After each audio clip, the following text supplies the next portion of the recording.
Welcome to r/Malicious Compliance, where we share stories of people conforming to the letter, but not the spirit of request. And today we have 3 great stories, so subscribe, hit the like button, and let's begin. The first story, 2 managers made a mistake in organizing work. The second story, managers do power play BS, try to blame me for the fallout, get slapped with the CYA/compliance stick. The third story, manager got my most experienced employee. The first story is, want us to follow your rules and not be efficient? Okay, have fun with that fallout. Backstory, this is when I was a teenager about 10 to 12 years ago, but I remember this story very clearly. It was the first time in my life that adults disrespected me so often and badly. I volunteered at a local hospital in the gift shop. My job was checking inventory, cashier duties, answering the phone for people buying with credit card to deliver to a patient's room, vacuuming the shop, and call the local florist if the flower cooler starts to get low for another order. The time I volunteered there was from when I was 13 until I was 19, and in college. So after a while, I became the most senior worker, after other volunteers left. At one point, the manager of the gift shop, who was very nice and treated us volunteers well, mysteriously vanished without a trace. That left us under the care of the hospital's auxiliary board, who was so disconnected to the goings-on of the gift shop that they didn't even know the names of the volunteers who worked there. Eventually, a few board members were tasked with maintaining the upkeep of the shop and began to implement their own regimes onto the clientele and the volunteers who cater to them. Cast, me, a basic individual. AB1, Auxiliary Board Member 1. AB2, Auxiliary Board Member 2. AC, Awesome Coworker. Story, at this point I'm about 18 years old, in my second year in college. I continued volunteering for scholarship reasons. The auxiliary board just took over the gift shop and had told everyone on the Thursday afternoon/evening shift to not reopen the shop until 2:30 p.m. My shift at that time is from 2 p.m. to 6 p.m., and it's only myself and AC working for these 4 hours. I get there first and go to the volunteering office to get the master key for the gift shop to start setting up for 2:30. The woman in charge of volunteers stops me from getting the key and tells me that the auxiliary board doesn't want the store open until after lunch. I said that I was aware, but that I wanted to get the store ready, not that I would let patrons in if I wasn't allowed. They looked wary, but let me and AC do what we've always done. About 4:30 p.m., an older couple wearing hospital ID tags walk in and browse around the store for a moment before walking behind the register to me and AC. AB1, what's this we heard about the store being open before 2:30 today, ladies? AB2, it's possible you haven't been aware of the rule. You've been around for what, 4 months? Me, holding back the eye roll of the century. I've been volunteering for 5 years. AC, I've been here for 3 years. AB1, oh, so then ladies, why did you open the shop then? You were made aware of the new rule. Me, we didn't let patrons in, ma'am, just let ourselves in, locked the doors again, and got the store ready for the rest of the day. There were no transactions made before 2:30 today, I promise. AB1, regardless, after today, and spread the word, no one opens this shop until its designated time. Understand? AC, yes ma'am. I just nod, unable to say anything else, otherwise I would start mouthing back. It took everything in me to not tell her how stupid that was. But we sent an email to every other volunteer worker associated with the gift shop, telling them that the rules were so reinforced that the store can't even be ready for 2:30. But that's when we actually unlocked the doors. The following day, I wasn't volunteering, but I got text messages from other volunteers telling me that many patrons were upset at the store not being ready at 2:30, since they waited around for that time to get their loved ones the presents to bring to their rooms, and that one woman apparently missed the birth of her grandchild from waiting for the shop to be ready. AB1 and 2 blamed the volunteers for not being experienced enough and sent out a scathing email to all the volunteers, talking down to us like we had no idea what we were doing, and told us to document everything we were doing during the shift and to timestamp the actions. These people wanted to know every transaction, when inventory checks were done, etc. They also said that they will have someone actively watching the cameras during all volunteer-only shifts to make sure we were doing our jobs correctly. So Big Brother was always going to be watching. Saturday that week, I volunteer in the morning. The store opens at 8:30 a.m., and AC called into the volunteer office to say she was running late. So I had to open the store all by myself.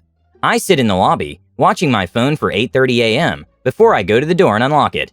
People were waiting by the doors, who I had to not let in before I locked the door again and opened the store.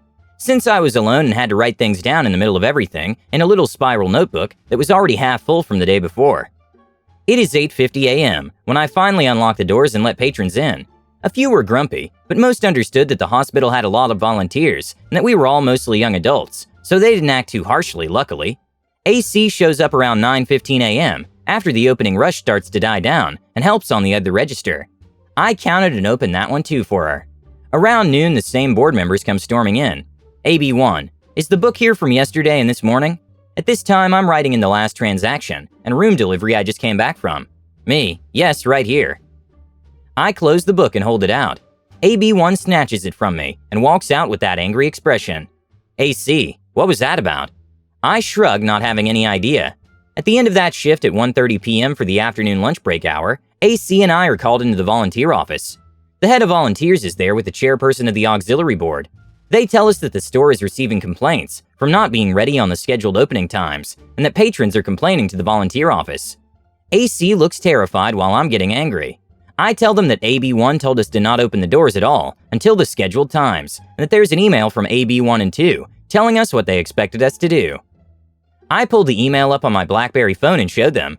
They said they would discuss it and to have a good rest of our day since we were allowed to leave.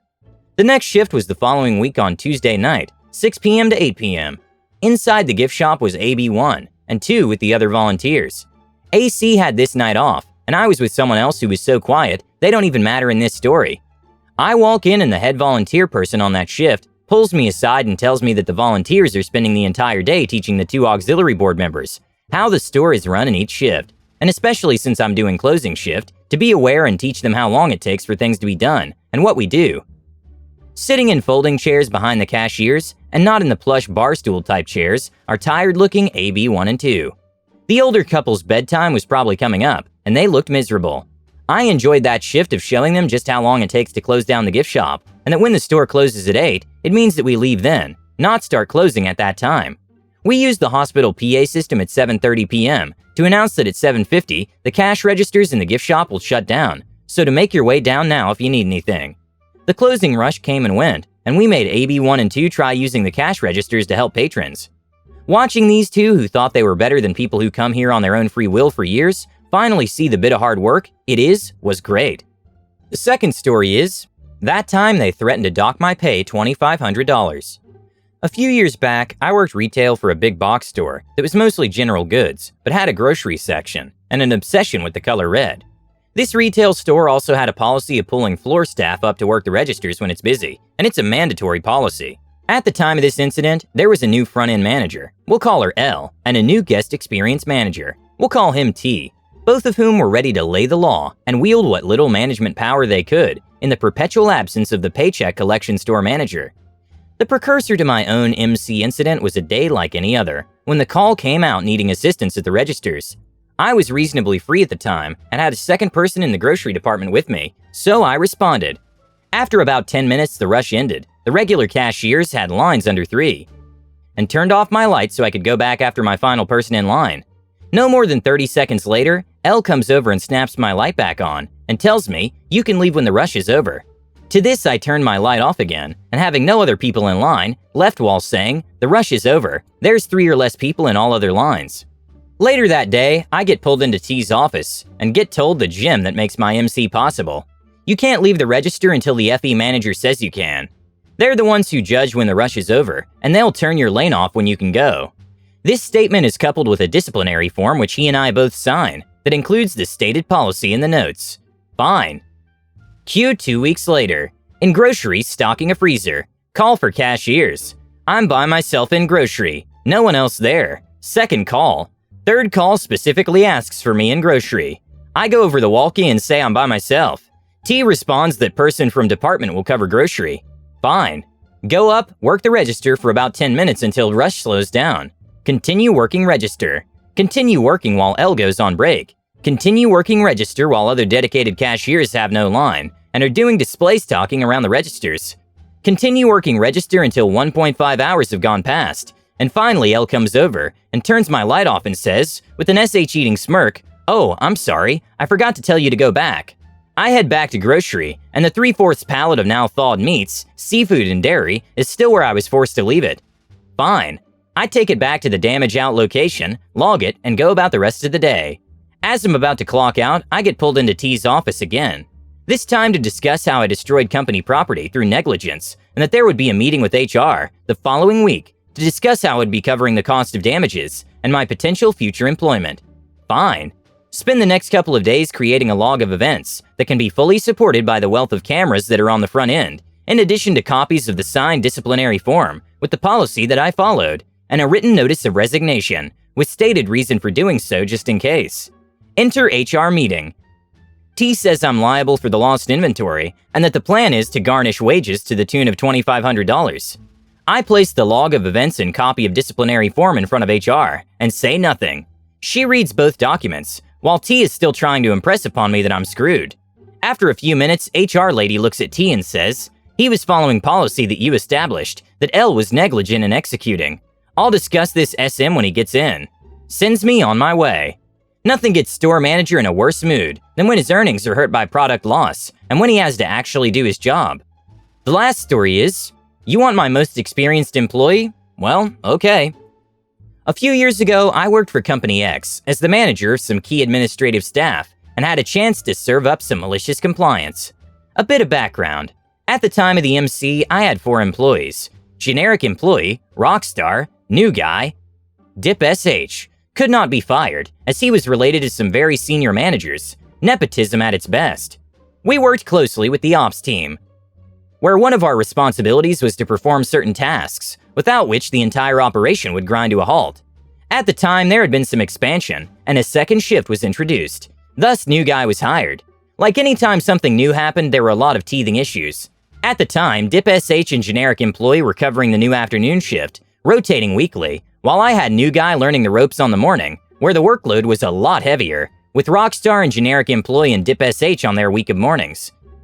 Anyhow, as mentioned, there were some problems with introducing a new shift, and the ops manager, who I had worked with in the past and we didn't really get along, did as most managers do when something isn't going right, pass the blame over to our end. One thing I really didn't like about ops manager was she was the type to go behind your back and be nothing but smiles to your face. At the time, ops manager wanted rockstar on her shift because he was the type of person who would constantly go above and beyond to make things happen. Instead of asking me if it was possible, ops manager went to our boss's boss to complain that everything that was going wrong was due to my department and how she needed my most experienced employee on her shift. The next day, I got an email from the boss with ops manager, my boss, and her boss copied in. Please ensure your most experienced employee is on the afternoon shift to help ops manager. I was a little annoyed. I must have spent about 10 minutes just looking at that email, my temper consistently rising the entire time, until it finally dawned on me. Ops manager wanted rockstar, but the request was for my most experienced employee. What ops manager didn't realize was that Dip SH had started about 2 months before rockstar and a few years before generic employee. Suddenly, I was in a great mood and must have had the biggest SH-eating grin on my face as I typed my reply. Hi, the boss. We are of course happy to help ops manager with the multitude of issues that's happening within her shift.